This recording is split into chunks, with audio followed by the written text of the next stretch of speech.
En représentation dans la vie. Hein. On est toujours en représentation dans la vie. Tu crois que... Je crois que la vie c'est un théâtre, ouais. Oui, vivre c'est jouer, c'est acter. Ah oui, oui.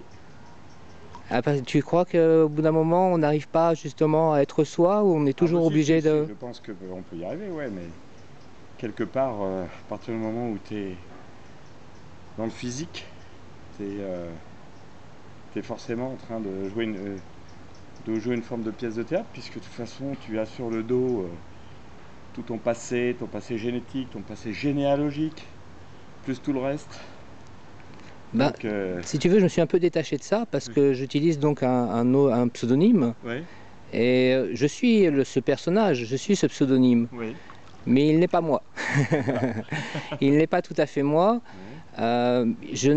Il n'est pas moi joué. Il est peut-être plus moi que moi au contact des autres. Mais j'ai quand même l'impression, avec les années, de m'affirmer de plus en plus au niveau personnel. À travers ton pseudonyme ou ton vrai nom? À travers mon et mes pseudonymes. C'est-à-dire c'est mon soi, on va dire, c'est mon soi qui évolue de cette façon-là. Tu vois, tout ce côté imaginaire de la psyché trouve matière dans le pseudonyme à trouver une forme. D'accord, donc toi tu as besoin d'un pseudonyme, mais bon, ça n'en a pas forcément besoin. Et toi, là, finalement, tu es d'accord avec ce que je viens de dire, quelque part. Je ne pense plus être en train de jouer, sauf parfois dans la vie, quand je dois prendre une place sociale. Par exemple, quand je donne des cours privés, je rentre dans la peau du professeur pendant une heure. Là, tu joues une pièce de théâtre. Voilà. Bien sûr. Mais je suis libre de le faire ou de ne pas faire. Bien sûr. Donc, je ne suis pas tout le temps dans le jeu, en fait. Non. Oui, non, moi, tout à fait d'accord. C'est comme moi qui fais toi, tu donnes des cours, moi, je soigne les gens.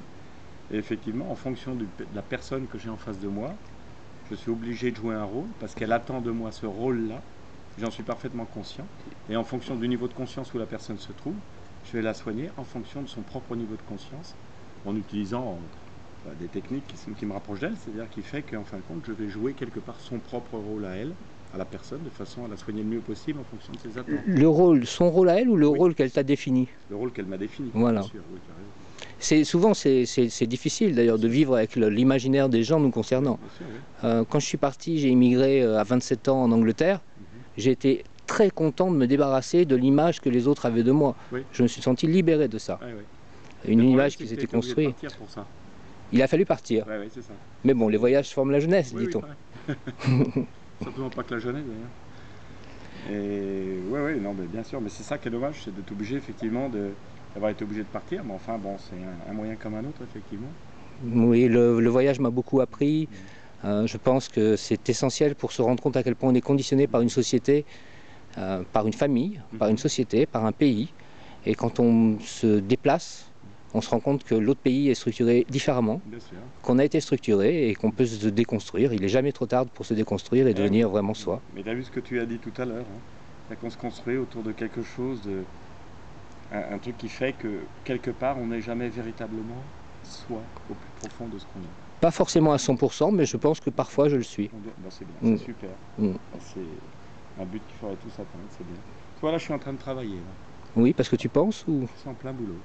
Bah, tu sais, penser, c'est déjà une façon de travailler à l'écriture. Nous avons réfléchi ensemble, c'est ce qu'on nous demande. Ah ouais. Ça va être génial parce que, tu vois, ça me fait penser, tu sais, un peu à une... comment ça s'appelle là où il y a les abeilles, quoi. Une ruche. Une ruche. Où une ruche est une entité à elle-même avec des cellules, chaque cellule étant une abeille, qui sont elles-mêmes pas vraiment autodéterminées, mais qui peuvent vivre en dehors des autres, mais qui reviennent vers la ruche. Et là, c'est un petit peu ce qui se passe. C'est-à-dire qu'en fin de compte, là, on est 20 personnalités, comme je disais tout à l'heure. 20 multiplié par 1 en mathématiques, ça fait 20. Et là, il va s'avérer que ces 20 multiplié par 1, ça va faire 1. Tout à fait. Et ça va être fabuleux, parce que je suis sûr qu'on va y arriver. Mais espérons que le miel que nous en sortirons sera de bonne qualité. Exactement, de bonne qualité et sera apprécié à sa juste valeur par un maximum de gens.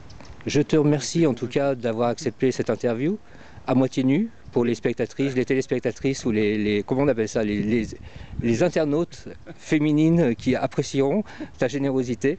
Oui, ma générosité. Et bon, et bien, dans quelques minutes dans l'Académie Balzac. Eh ben, j'y retourne de ce pas. Merci beaucoup.